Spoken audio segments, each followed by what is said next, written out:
Yeah, back in your mouth. I'm glad you said that because I think you now are the worst intro we've ever had. Yeah. What's up? Welcome to the Fresh and Fit podcast. It's your boy. This is Fresh and Fit Ohio. You hear me? You feel me? None of that craziness, man. None of that weird stuff. This your boy J.A., your boy Chad. What's up? What's going on, man? The energy is really throwing me off. I did not expect that to be what you came out the gate with. Out the gate, bro. Out the gate. Because you know them Fresh and Fit fans are really weird. Yeah, Miami weird. They're really weird. So I be having to let them know, bro, we not none of that. All right? None of that. Okay? We some good brothers that love women. Okay? I think they might too. I would imagine they do. You know what I'm saying? We love women, okay? Not the women they have on the show. I think they love women. Hey, bro, I seen some very incriminating stuff. Yeah. From those guys lately. You know what I'm saying? I've been seeing some stuff, some videos, some footage of dudes cuddling and all type of stuff. So, hey, watch your mouth when you talk about us, all right? Yeah, I'm not aware of that situation, nor do I want to be. Yeah, so watch your mouth. Hey, I do have a question. I know we've been sitting here for a minute. What's going on with these chains? What's going on with these chains? Hey, bro, you know what I'm saying? This is different. It's a different look. James. It's a different look. You know, you know who inspires me fashion-wise? I would love to know. Sometimes I really wonder. Go ahead. I really want to dress like a 1990s uncle or something like that. Oh. Like an uncle. That's kind of like the vibe I try to go for. That's kind of my swag. I like that vibe. But if you see me on a regular basis, day to day, you would very rarely know that my fashion influence is Mr. Brown. Mr. Brown from Tyler Perry. Medea movies. I love patterns. I love to coordinate different stuff. I would agree with you there. I just think I just like his swag. I like it. I like the 70s. If I could have been born in the time, I think the 70s was probably would have been my era for fashion. I would say you are a man of statement. Yes. You do have pieces that have something to say. Yeah. I don't always know what they're saying, but you have, yeah. But they're unique to me though. And you would be like, yo, that's something James will wear. Yeah, I can appreciate that. Also, from week to week, I have no idea what you're going to show up in. Yeah, that's fair. You're a wild card. In the wildest sense. Hey. I really don't know what you're going to like. This jacket, I like the jacket. You like it? It's again. Thank you. No idea. It's a bunny it's a skeletal bunny with loafers, moccasins. You know what I'm saying? You know what I'm saying? I don't understand it, and that's okay. That's okay.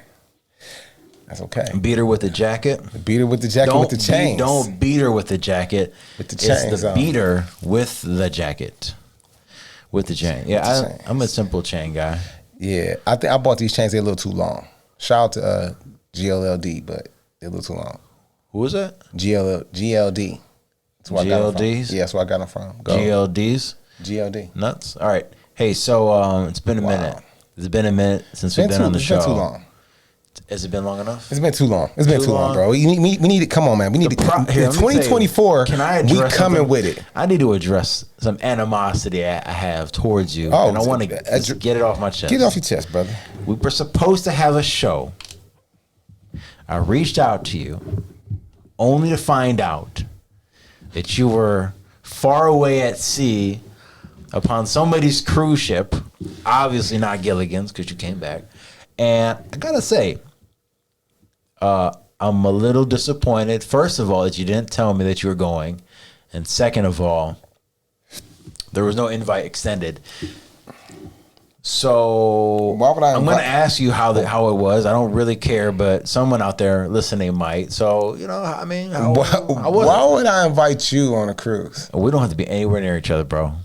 I needed some time away. That's true. But off land. I love the cruise. I had a great time in the Bahamas. It was a great time. Nice. I would say that everyone needs a getaway. You know what I'm saying? And I think a cruise is a really good experience. We were on a Carnival cruise, and so the Carnival cruise to me is for us by us. You know what I'm saying? It's for us. It's a FUBU cruise. It's a FUBU cruise. The Carnival cruise, the FUBU cruise. We definitely had a good time. Like the DJ was black or black adjacent. I'm not sure, but he played nothing but hip hop and good music. The comedians on there were multicultural, and the jokes were hidden. So how was the food? The food was, cruise ship food usually is banging. You know what I'm saying? I think maybe on like 1 or 2 meals weren't the best because of our selections, but I would say like cruise ship, definitely it's a great time, great experience. And like I like the cruise because everything's already included. You don't have to like worry about nothing. Like once you get there, you good. Yeah. You know what I'm saying? And we was only in Nassau, Bahamas for like a day. But that was cool. That was enough, man. You know what I'm saying? Nice. The water was there was no troubled waters. Everything was smooth. So we had a great time. And Did you get in the water? And I don't mean like the water that the ship has. I mean like the real water. No, I did not get in the water in the Bahamas. My goal when I got to the Bahamas was to find me a good cigar, chill, smoke. You did? Yeah, I did. Nice. Okay. I had a good time with that, and to buy my baby some gifts and stuff. Nice. So that's all we did. Never have I ever been on a cruise. Really? Never. Well, now I want you to go. Well, apparently you didn't. Well, I didn't. I never knew you was never on one before, bro. Okay, I think I'm gonna start a GoFundMe for a cruise. It's not even that expensive, bro. I don't care. It's not even that expensive. I mean, like I think like you can get a cabin for like $700-800. All inclusive. All inclusive. Where'd you come? Oh, all inclusive, $700-800, and then all you gotta do from there is get there, flight. It's not bad. Not bad. Yeah. So, bro. It's not bad. All right, folks, you heard it. We're gonna start this GoFundMe. James endorsed it. Dog, I'd rather buy you a cabin than you start a GoFundMe for something like that. Yeah, I feel you. Yeah, we'll figure that out. I gotta say, I don't know how if you get affected by the weather around this time of year. I find myself in these like dark ruts. I don't know if it's because it gets dark at 4:30. It's the weather. And it's cold. Today wasn't that bad, but I find myself in these ruts around this time of year, and especially with the holiday. I don't know how you feel about it, or if it affects you much. So what that is, guys, some people deal with it on a severe level. Sorry, it's on a more severe level. It's called seasonal depression. And what happens is there's a lack of vitamin D. Sorry, you guys had to adjust this mic. Hold up. It's still a little heavy. Hold on. Let's do it like this. I got it. I had to turn the bass. Got it? Yeah. Right. So what you have is a lack of vitamin D because we don't get that much sun in Ohio, right? So what happens is now it's affecting your hormones. Your hormones are affecting your mood. Your mood's affecting your depression, and it kind of happens. So you get kind of like in these little low ruts, or basically what they call seasonal depression. The only way to really combat that is to take a vitamin D supplement. And you would notice, like, even like you work with kids in school, right? You get to notice like the kids are acting a little crazier. They're being a little more frantic. It's because they're malnourished. You know what I'm saying? So they're acting a little crazier because they lacking the vitamin D. So B12, vitamin C, like those are the supplements I would just encourage you to take like during this time. And that kind of help boost your mood, boost your morale, and help you feeling better. Ashwagandha is another one that's really good. You take that at night. You know what I'm saying? So, yeah, I'm gonna give that a go. Speaking of depressive states, I'm not sure if Draymond Green's going through one right now or what the hell is going on with him. Draymond Green. Listen, this man. I'm gonna say this, and then I'll let you get into it. It may or may not be extreme. I'm so tired of him. I think he's done getting paid for basketball. I think he's done enough to. It's okay if you put him at any other job in the world, he would have not had a job there by now. He would have had cases filed against him. He would have been on leave several times. He would have been done, and he's getting paid millions of dollars. I think he's outstayed his welcome in the NBA. That's my personal take. Okay, so I hear you. And I'm not quite ready to throw the baby out with the bathwater. He's not a baby. He's definitely not. But He's not a but baby. you understand what I'm saying? But so I would say this: Draymond Green is a victim of his own success. So his success was him being an enforcer, him being a defensive guy. That has since kind of like really became his role, and that's kind of like him as a player, and that's what he kind of like reduced himself to. He kind of like made himself small to fit on that team, right? Because before, I don't know if you remember, but Draymond Green could shoot pretty well. He was getting pretty good buckets. He was pretty good offensively. He played. He's also a playmaker. So like he's kind of like a point forward. He can do things like that, like with the offense. So that's kind of like was his role before, but he's kind of like reduced himself to accommodate other players. And so because of that, he's leaned more into this enforcer role. This enforcer role is cool when y'all winning. See, the problem is that the Golden State Warriors are losing now. So because they're losing, they're not winning as many games. It's magnified his behavior, his problems. He's going crazier because they're losing, the frustration of losing, and also no one has ever checked him. Like the first time when he punched Jordan Poole in practice or whatever, I think people don't like Jordan Poole. I think the Warriors didn't like him. I don't think people like. I think there's a few players on the team that are very polarizing. But Draymond's been doing this when they were successful. He did it with LeBron. So I'm saying. Yeah. So therefore, when he was successful, that's what has birthed this Draymond character that he is right now. But also, I'm saying is like I don't think a lot of Warriors really mess with Jordan Poole, and I say that because there was no really ramifications for what he did. You know what I'm saying? Like there was minimal ramifications for him, bro. You swinging on a teammate like that, bro, like.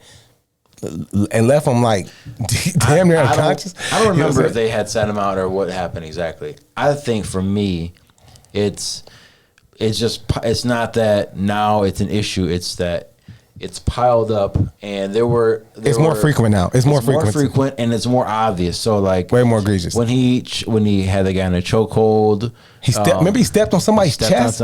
I think there were instances where some people gave him the benefit of the doubt, like maybe it was just a reaction to whatever or a contact, but then. Even this most recent one, when he swung, bruh, acting like reason why he ever had to do it, and he said this is what he said. He said, "I'm not a flopper. First of all, the hell you are. You're a liar. You're a liar, and you flop all the time, and you're flailing, and you're ugly as hell." Sorry, he's petty. I had to respond with a little bit of pettiness. Is he ugly? Is he ugly? Ugly as hell. He's top 10 ugliest players in the NBA.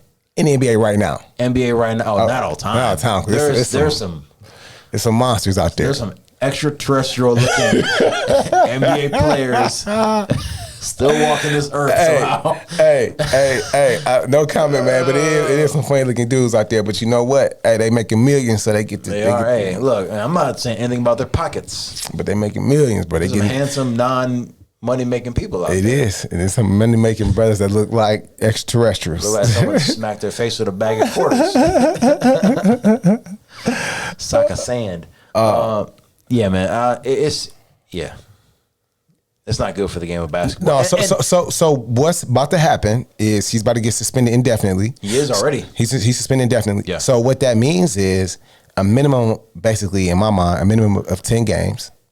But during the course of that suspension, he's going to have to like sign up for like anger management. I don't care about that. I'm just telling you, some type of like mental health program or something is going to have to happen for him. He's going to be on a very short leash. So the next time something like that happens, he possibly might miss the rest of the season. He might get suspended from the NBA, and definitely it could be a list of things that could happen. But I would just tell you, like, this is the plan moving forward for him. And I think that needs to be a plan for a lot of us when we get in certain situations, right? So like sometimes like when life hits you hard or you're struggling with stuff, because you talked about how you might be feeling some type of way and it could affect you in school. It could affect how you dealing with work and relationships, right? Sometimes you need to take a step back, okay? Take a step back and go get some help. Me personally, I know I'm a victim of that myself. Like I don't get help. I seek gratification versus help. You know what I'm saying? A lot of times. So like what that could be. That could be alcohol. That could be women. That could be different things versus, hey, let me express what's on my mind. Let me get to the root of my problem. Let me figure out what's going on with me. And then that way I can address the situation better. I'll probably sabotaged with so many relationships by not expressing what was wrong. By just letting something that was bothering me fester, and then instead of me attacking or addressing the situation, I would seek gratification. What is that? Cheating. What is that? Messing around. What is that? Not being loyal to your partner. You understand what I'm saying? So like that is the thing. Like I think that like sports are just a outward or physical manifestation of real life problems. It's times in your life where you feel like fighting everybody, fighting everything. So we've all had our Draymond Green season, you know what I'm saying? And during that time, what's the problem? Sit down somewhere, man. Go get help. Because anger is a secondary emotion. What is hurting you? I 100% agree. The part where I have an issue with is I think we forget that getting paid millions of dollars to play a sport is a privilege. Would you agree? It is a privilege. I definitely agree with that. For example, if tomorrow you were at your job and for the 15th time you swung on somebody and your boss came up to you and said, James, look, man, you need some help, man. And you're like, you're right. Would it be unfair to assume that you're probably not going to have that job anymore, though? Depends on the job and depends on the thing. So like just say, all right, there are certain HR things that are put in place. Just say you have alcohol or substance abuse problem or something like that, right? And then you go to your job and you're late, right? Now, if you're late, usually that's a fireable offense. But if you're late due to your substance abuse problem, then they can't fire you for that. Now we have to look into getting you help, getting you treatment. And then if you bounce back from that and you still come in late and you're not doing your job, then we can let you go. But that stuff happens, though, often. Yeah, but I'm saying that that's not legally like right or is it ethical? So like just say I'm having a fire. Hold on, I want to make sure I understand this. You can't fire someone if their drinking problem affects their work status. In some cases, man, some instances you can't, like, because what are these jobs? No, I mean, I've seen, man, you know what you need to do? Look at your HR handbook. Look at some of your handbooks and look at some of the writing and stuff. The problem is we get these handbooks, we get these jobs, we just sign it because we don't feel like reading it, right? Facts. You haven't read it. You don't know. Well, we did go through ours. Okay. I didn't see anything about drinking. Okay. I'm telling you, man, a lot. It being a lot of HR, literature, man, about certain things that are not fireable, but they're correctable offenses. So, like, with that being said, just say I'm at work, I'm swinging on people or whatever, right? If I'm putting people in danger, then my job could easily be like, okay, you're fired, or my job could suspend me without pay, just like the NBA is doing with Draymond. Suspend me without pay. Say, hey, you need to get help, and during this time, while you're getting help, if you meet these certain benchmarks and you're able to, successfully complete these tasks, then you'll be able to come back to your job. But if not, then you won't be able to come back. And I think that's what's about to happen with Draymond. I think that needs to happen. That happens with a lot of people, man. Like I have so much more grace for people than I used to have. You know what I'm saying? Because I'm humble. Well, first of all, I'm humbled by life. Life humbles you. You know what I'm saying? Very much so. It humbles you. Yeah. And also, like, the opportunity, like, you just kind of see things. You kind of see. I look at things and try to figure out, like, to understand them a little bit different. I think like being a father and also working with being a trainer and also working with people who have mental health issues has made me more patient, has given me more, I would say, of an understanding with people. I hear you, but I think the same thing with your kids, though. If you were to go home and get into continuously get into a situation where you were being harmful to your kids, they're going to take your kids from you for a period of time. Okay, you're absolutely right. For a period of time, but if I can show that I can redeem myself and I can do the work to make myself a better person, then I will get my kids back. And it's the same thing with Draymond. He's showing that he understands that he's a basketball player and it's a privilege and he's able to play the game.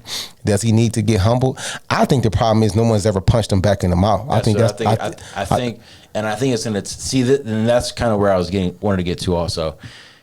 You're creating an unsafe situation in the league because it's going to happen where someone's going to be like, "No, bro, that's not happening," and respond. And think about with Jokic, with him and his brother and the Markieff and Marcus Morris, Morrison, when they were beefing off the court and blah blah blah. Like, one more step and that gets out of hand. And now it's like, okay, how does the NBA contain that? I personally think that, yes, there are situations where you put yourself in danger, you put yourself in harm's way, and that needs to be dealt with a certain way and with a certain grace. But when it's putting other people and it's directly affecting other people, I think you need to consider the greater good too. So I'll be curious to see. At the end of the day, Draymond Green is a human being. He's a man. He's got a family. He's got a lot of responsibility on his shoulders. I understand and respect that. And I ultimately hope for the very best for him outside of sports and in sports, but especially outside of sports.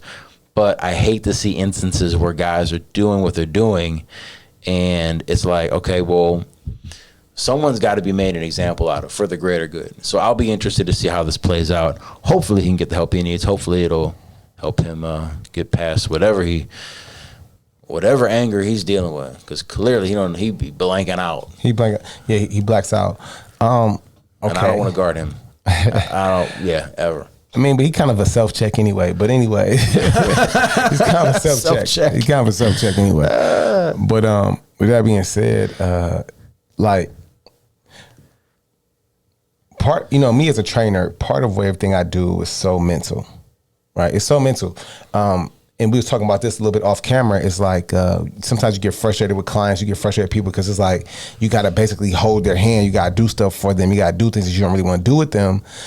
But you have to, because if those people were self-motivated or intrinsically motivated, then there probably would be no cause or purpose for you to have your job.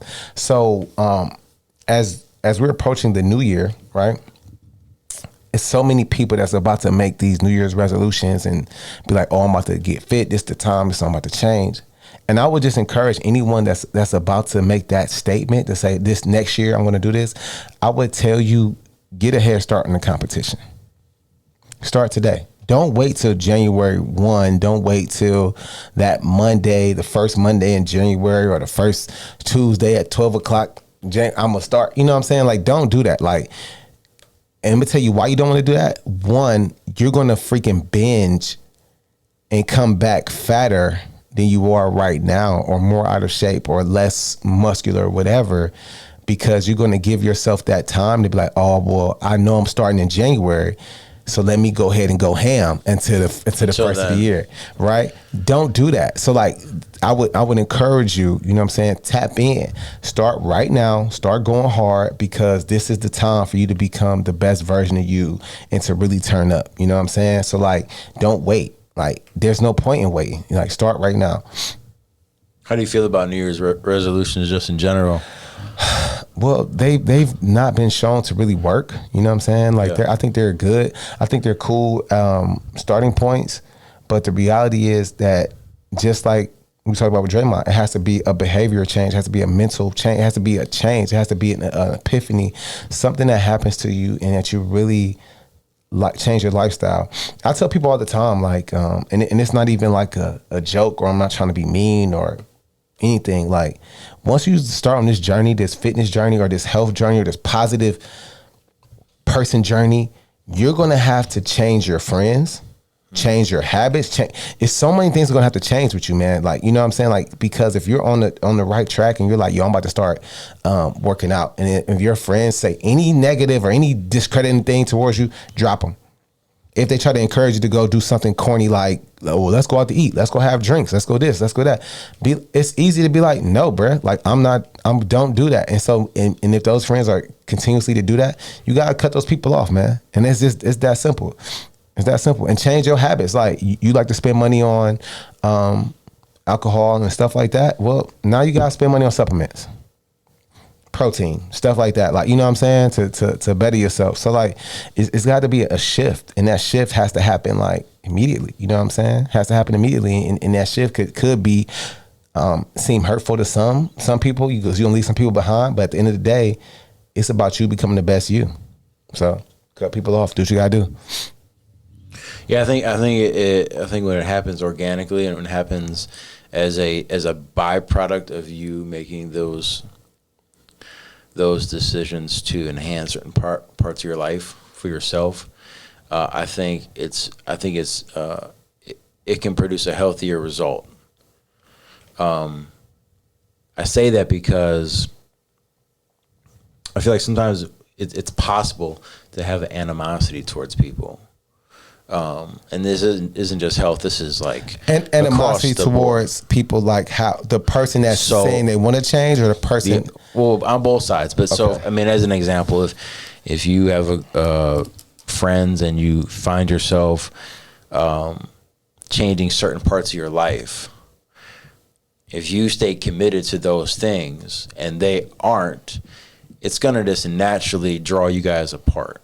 Naturally. Correct.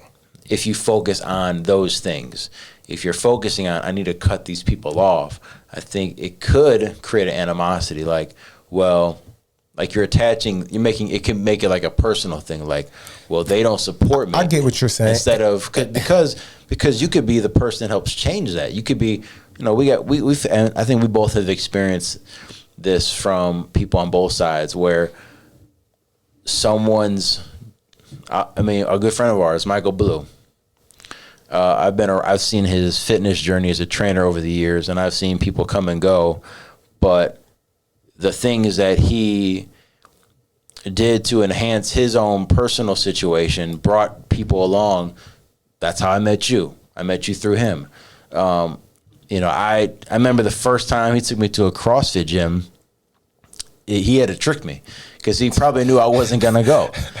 And when I went, I hated it. I did miserable. It was like you said, it was extremely humbling. I hated it. And I'm like, I'm never doing this ever again. Fast forward like a year later, and I'm doing it 4 or 5 times a week. Yeah. For 2 or 3 years. So fast forward, you're doing competitions. and fortunate to do well in some competitions. So, yeah, and I think it could have turned out differently had his motivation been different. Had it been like so when I say cut people off, I mean it like the latter. I mean like what you're saying. I don't mean like just be like, oh, I can't mess with you. I mean focus on the goal at hand. Focus on you achieving certain goals. And if people want to ride and want to come along for the ride, bring them along with you. But if people are trying to bring you down or bring you back to where you're from, then those are the people I'm saying you really have to like distance yourself from. Yeah, I get that. That's what I'm saying. I'm not saying like anyone like you just be harsh or cold towards anyone, like, you know what I'm saying, anything like that. But when you're on that path to like success and you're trying to reach your goals, you might have to lose some people, you know what I'm saying? I hate that, but that's just part of it. Yeah. I can get with that. Yeah.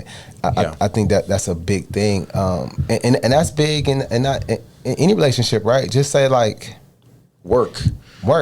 You know what I'm saying? Like you want to be like, look, I want to go to the next level. I want to become a manager. I want to become a boss and stuff like that. You're going to have some coworkers and be like, man, that's stupid. That's this, that's that. Well, that's not their vision. That's not their plan. Yeah. But that's yours. So you can't be hanging with them doing the same stuff that they're doing that's counterproductive, like coming late, taking extra long breaks, doing this, doing that. No, you want to be a manager one day. So you want to be on top of your game and take care of your stuff. So you got to do what you got to do.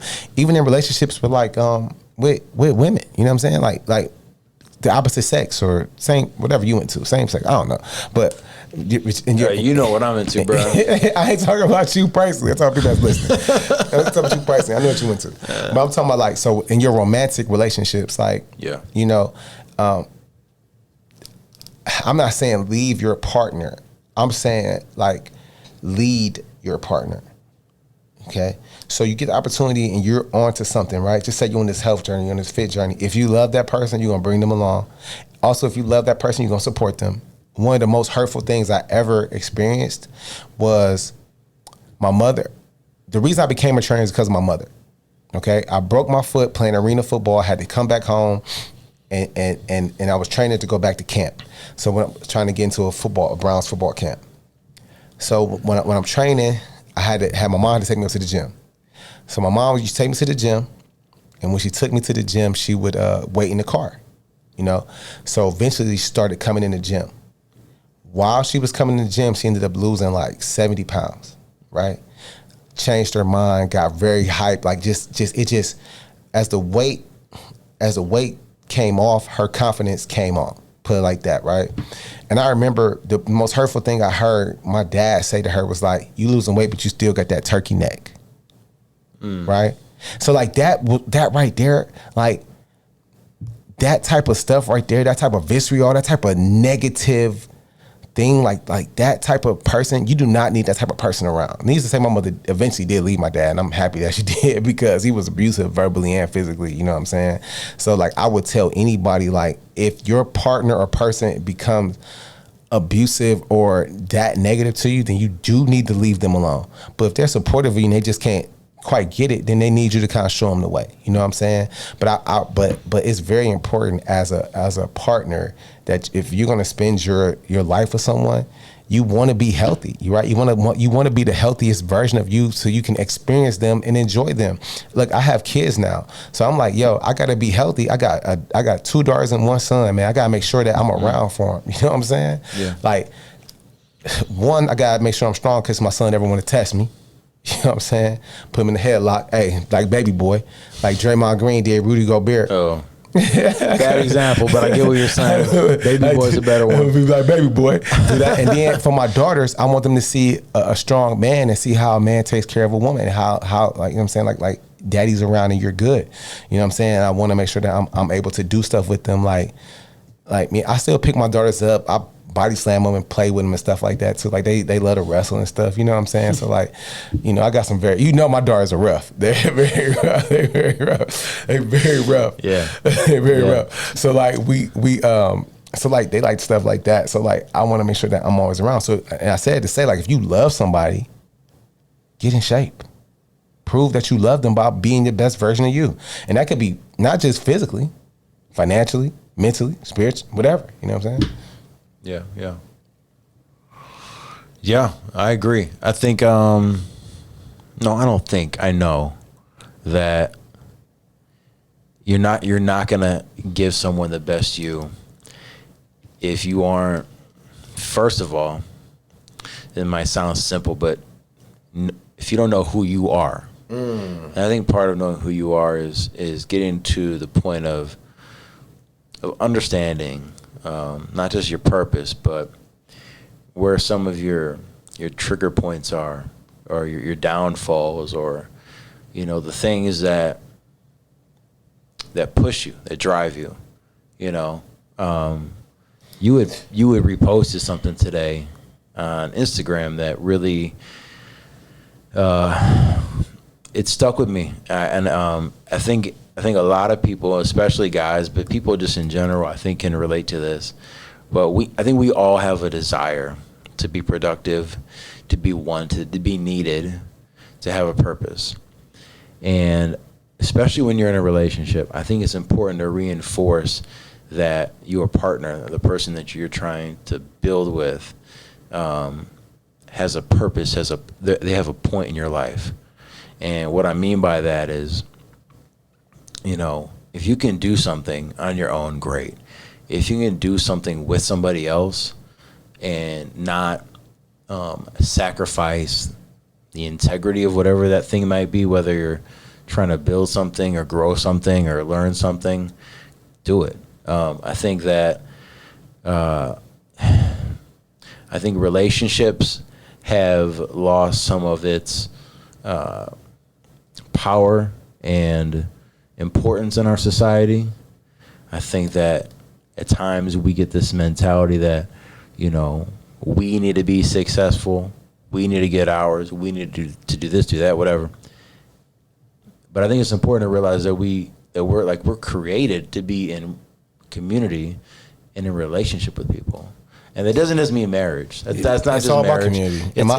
It's about, you know, it can look like, you know, partnership in business. It could be building a house together. It could be, I don't know, leading a country. It could be leading a community group. Whatever. I don't even know. I'm just spewing off random things, but I hope it's making sense. Like, it's one thing to build something on your own. It's another thing when you can build something with someone and realize that what you're doing not just because of you, but because of the people around you. That is the key to a lot of things, right? So, like, I hate to always use sports, but I play football. You ran track. You know how it works. It's teamwork makes the dream work, right? So because of that, like, the most successful teams I've been on, everybody played their role. And I think not everybody wanted to be a star. But the point of it, and something I heard that was cold, be a star in your role.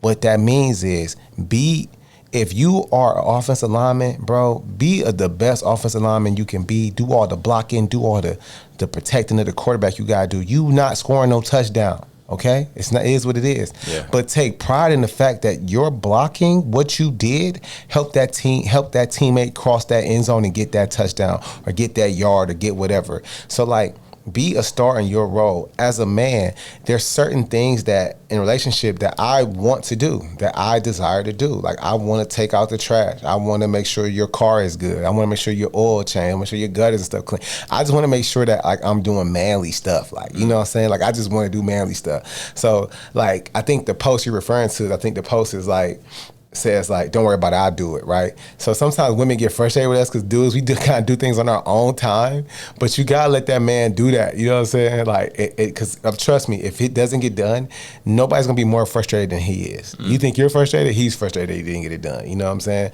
So that's something you need to think about, like I think everybody, like you said, has a purpose and everybody has a role. I don't like to cook, I hate to cook, bro. Like if I gotta cook, man, I'm salty. You know what I'm saying? But I will cook if I need to cook. But my partner, baby girl, if you cooking for me, you got me. Because that means everything to me because, and I'll tell you why. I'm one of those people who has a very accountable body. If I don't eat right, I don't look right.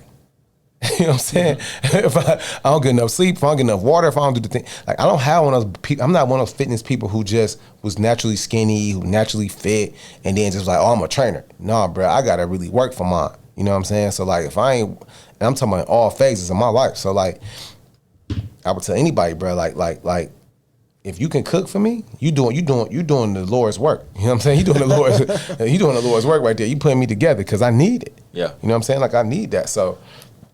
I would just say like everybody has a role, you know what I'm saying? Yeah, yeah. Especially as men, we want to feel, and as a man, you want to feel like you matter, man. Like I think like you want to feel like you matter because the world will kind of crush you and tell you that you don't really matter, you know what I'm saying? But you need to feel like you matter in your household. Yeah, yeah. Or that whatever purpose that you might have, anyone can do it. Every guy can't do what every guy can do. So how can you expect every person of any to do? You understand what I'm saying without saying it? Like, so yeah, we need each other. If you want to do it on your own, go for it. You want to kill them spiders? You want to open up them cans, them jars? You want to get up on them roofs and take and clean gutters? Yeah. You want to do that? You want to go get your oil changed? Your check engine light on all the time. Yeah. You want to shovel snow? Cut the grass. You want to cut, girl? You don't want to do none of that. Come on, man. And we don't want. I don't want them to do it. I don't want you doing that. I want to do it for you. I want to do that. I want to do it for you. Come on, baby. What you talking about? It's not even a matter of you can't do it. I want you to do it. Yeah, you can do it, but why? You don't have to. The one part that I enjoyed about my marriage the most was when my wife did not have to work. She worked when she wanted to. She worked PRN. I took care of all the bills. And reason why, that's all I ever wanted to do. All I ever wanted to do is just put myself in a position where I can make enough money so my wife didn't have to pay no bills. And during that time of our relationship, I was the happiest. And then we were the happiest. And it's like, but when times got difficult and things like that, then that's kind of like where stuff get crossed. Because like, where the roads get messed up, things like that can happen, especially like the divorce rate is high, 50%. What's some of the leading contributors? Financial and infidelity. You know what I'm saying? Like, I don't know what comes first, the chicken or the egg, but a lot of times, like, things happen. Yeah. So, you know what I'm saying? So I would tell you, like, man, take care. You gotta feel your purpose as a man and as a woman and let that just be your purpose, man, and let that rock. Yeah. Yeah. That's a good word. I think that might be a good word to leave off on. Yes. Okay, so I've been working on something called the Bounce Back Better project that I want to launch just for men. Bounce Back Better project.